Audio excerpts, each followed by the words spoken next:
سلام وكل تحية لرئيس الجمهورية، بتكلم بلسان الشعب بكل قوايا العقلية. اختار الشعب مرسي بالإرادة الشعبية، فلابد من تحقيق كل مطالبنا بدون سلبية. هنرجع وهنطالب بالحياة الديمقراطية، وكل مصري من حقه يعيش في حرية، وتدي حقوق لكل نبات وكل بلد. نظام سلبي لو كنت تكرر النظام القديم نظام ديكتاتورية. شعور الشاب المصري بالحياة الاقتصادية، والحد الأدنى للرواتب 1500، والتطور في التعليم في المدارس الحكومية، وتزويد المسنين بالمعاشات النهائية.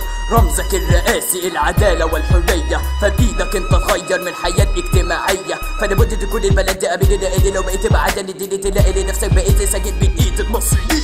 ازيك يا ريس انت سامعني ولا لا؟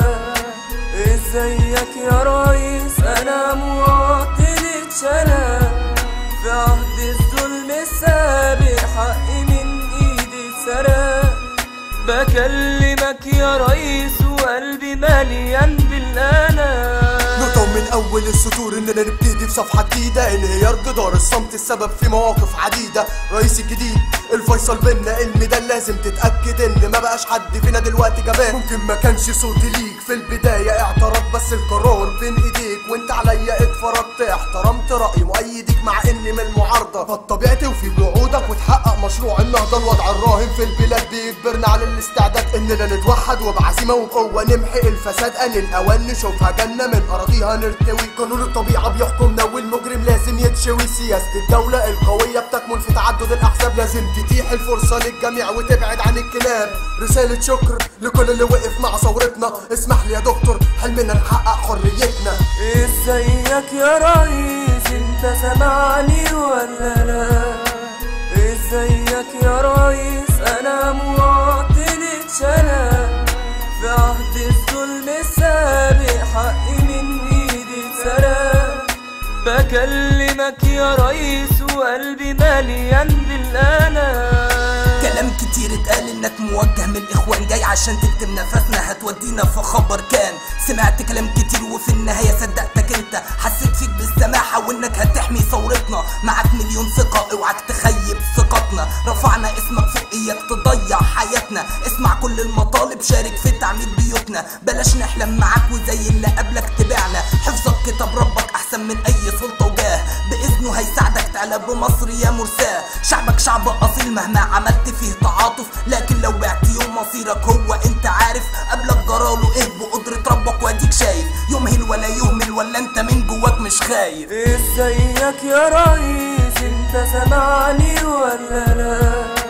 ازيك يا ريس انا مواطن اتشنى في عهد الظلم السابق، حقي من ايدي اتسرق.